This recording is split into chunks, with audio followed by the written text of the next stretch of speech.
uma longa lista de agradecimentos. E também não desejo falar de onde vim, da minha infância.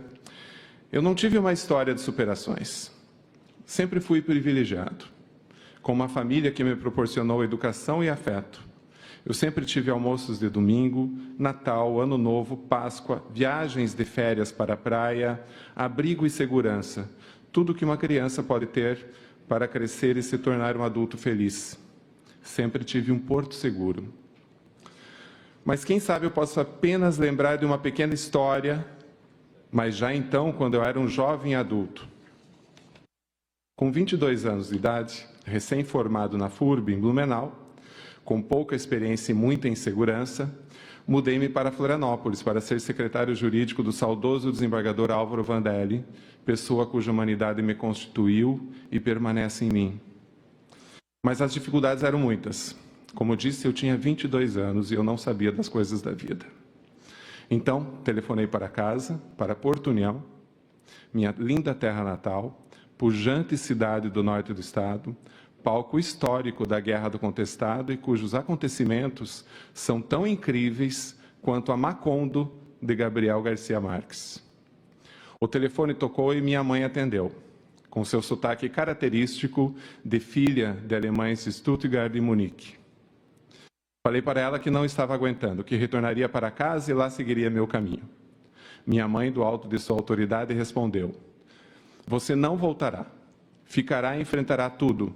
A vida é assim, e foi você que escolheu essa estrada. Pare de se lamentar, fique e enfrente." Desliguei o telefone e, resignado, fiquei e enfrentei. O que eu quero dizer é que, se hoje eu estou aqui, é porque muitos mesmo, meus falecidos pais, meus irmãos, cunhados, sobrinhos, minha família toda, meus amigos, queridos amigos, minha competente equipe de assessores, todos vocês me carregaram, ainda me carregam, vocês me aceitaram nas suas vidas. Então, meu muito obrigado. E já que retomei o caminho dos agradecimentos, a vida é feita de agradecimentos, aqui desejo fazer mais um a você, Lucas Fazolo, meu noivo, meu amor, você é o brilho e a beleza de meus dias, é a felicidade que me embala. É a prova de que não somos amados porque somos bons. A verdade é que somos bons porque somos amados. E que sorte foi te encontrar. E agora sim...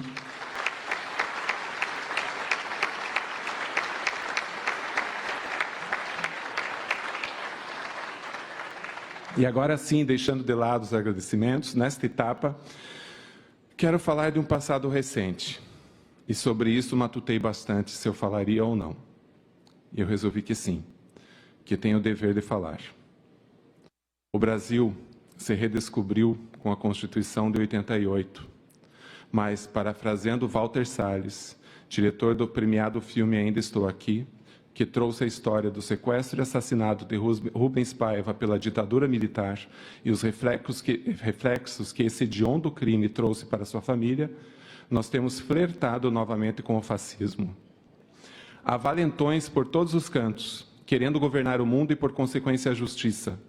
Pessoas que não aceitam projetos de vida coletiva, com melhor distribuição de renda, com direitos iguais, pessoas machistas, racistas, colonialistas, pessoas preconceituosas, homofóbicas e recalcadas, pessoas que disseminam ódio e idolatram a guerra, a ditadura militar, que desejam retroceder ao pré-iluminismo.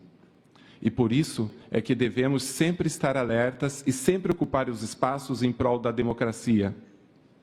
E nesse ponto, como disse Walter Benjamin, é importante contar a história sob a perspectiva dos vencidos, pois senão os vencedores continuarão vencendo.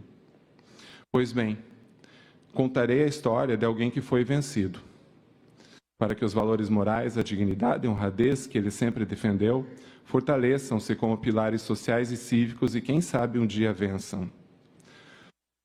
Era uma vez um juiz de direito que trabalhava com aprisionados. Ele executava suas penas de miseráveis, maltrapilhos e maltratados. Seres humanos condenados por crimes, mas que antes de tudo tinham sido condenados pela pobreza e injustiça social. O juiz, desde o início, se dispôs a fazer diferente. Ele decidiu que aplicaria a lei, seus fundamentos, suas constitucionalidades e que se pautaria nos direitos humanos. Começou a rever posicionamentos jurídicos, a filtrar as normas pelos pactos e tratados internacionais, sustentar posições das cortes superiores que apontavam o estado de coisas inconstitucional do sistema prisional do país. Entretanto, logo o juiz percebeu que somente isso não era suficiente. Pelo contrário, exigir o respeito aos direitos fundamentais encontrava resistências e podia trazer ainda mais dor. Não foram poucos os que começaram a lhe atirar pedras, chamando-o de defensor de bandidos. O estigma que carimbava a testa de todo preso, logo passou a carimbar também a sua testa. Aqueles eticamente pouco elevados não se contentavam em discordar dos julgamentos, eles queriam mais, eles queriam eliminar o indesejado juiz. Não lhe faltariam injúrias, mentiras e ameaças. E o que ele fez foi além.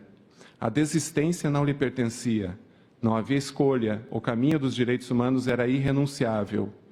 Guardou suas dores, suas abertas feridas, suas angústias, botou tudo no bolso e foi cuidar das dores, feridas e angústias dos outros. As inspeções às unidades prisionais tornaram-se mais frequentes, semanais, às vezes diárias. Nessas inspeções, que ele preferia chamar de visitas, a entrada da prisão não se resumia aos setores administrativos. Ele fazia questão de conversar com os trabalhadores do sistema, desde aqueles da saúde, da educação até os de segurança e controle, e principalmente ele transitava entre os miseráveis, maltrapilhos e maltratados detentos, ouvia suas dúvidas, suas queixas, suas esperanças. Os detentos, que já acreditavam na justiça que o juiz representava, começaram também a acreditar na sua humanidade. Aquele sujeito de terno e gravata que tinha o poder de os julgar, olhava para eles, perguntava como estavam, questionava sobre suas famílias, sua saúde, respondia às suas dúvidas. Ele os respeitava em sua humanidade. Então veio a pandemia, que além de colocar o mundo de joelhos, no Brasil, aliou-se a um governo que negava a ciência e que, ao destruir a saúde pública, tentava destruir a frágil democracia. E ele, juiz da execução penal, viu-se diante de mais um desafio, talvez o mais terrível de toda a sua vida. O desafio de evitar que o vírus rebaixasse a humanidade dos presos, os tornasse não humanos. Foram anos de tormenta e tempestades. Mas ele seguiu, com a cabeça erguida, espinha ereta, a força de quem sabe que está do lado certo da história. E um dia a calmaria chegou. Não a do sistema, cujos presos permaneciam sofrendo com a superlotação, falta de trabalho, educação e saúde, mas daqueles que não tinham lealdade aos princípios que compõem o caráter. Esses pararam de o atacar, sossegaram, por assim dizer. O juiz reputou aquele armistício à sua própria persistência. Também atribuiu o fato aos novos ventos republicanos que, como revolução indicadora, restabeleciam os pilares da República. Mas ele estava enganado, não havia armistício. Depois de muitos anos de carreira, chegara o momento de ascender ao tribunal, como desembargador substituto. Após ponderar e refletir, tomou a decisão. A hora era aquela. Era preciso abrir caminho aos mais novos, a renovação era necessária. Inscreveu-se como candidato. Sendo mais antigo, ainda que a votação viesse a considerar o merecimento no exercício das funções, não tinha dúvidas que galgaria o posto. E começou a preparar a todos sobre sua saída da vara de execuções penais.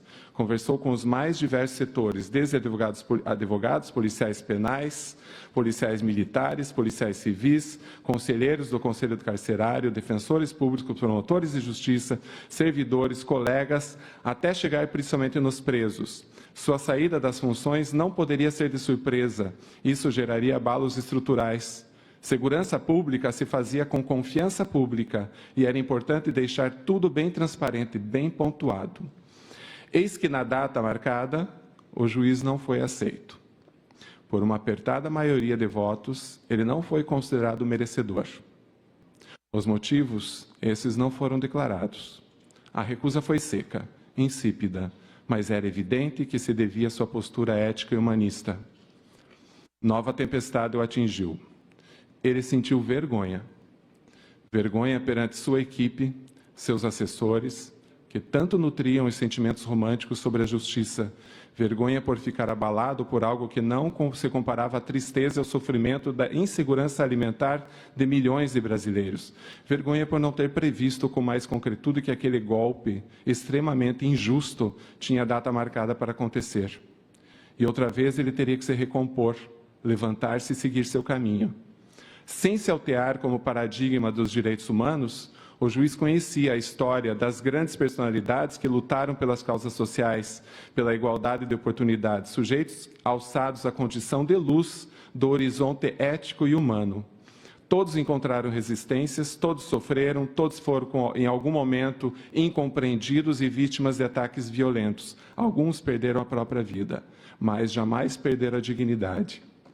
Em 1925, Charles Chaplin avaliou que a grande questão do personagem, o vagabundo, é que não importava o quanto ele podia estar por baixo, não importava o quanto os chacais tivessem conseguido acabar com ele ainda era um homem com dignidade. Lembrando dessa lição, o juiz concluiu que a sua felicidade, como categoria ética de dignidade, jamais seria nocauteada. Feliz daquele que é acusado de defender os direitos humanos, de tutelar os valores mais elevados, tendo a Constituição como seu escudo. Esse era o fio de Ariadne que o conduzira até ali, e seria por ele que novamente se ergueria e se colocaria no eixo. Lembrando Rainer Maria Rilke, era preciso deixar tudo lhe acontecer, beleza e terror, apenas seguir, porque nenhum sentimento era eterno.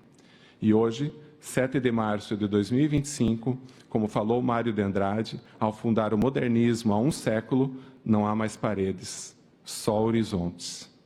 Reza a lenda que Luís XIV, o Rei Sol, certa vez assim disse ao filho: sempre olhe para o futuro, é onde os obstáculos e inimigos o aguardam, mas você não pode encarar o futuro até conquistar o passado, e então você estará livre. Eu conquistei meu passado, e hoje encaro o futuro, eu estou livre. Muito obrigado.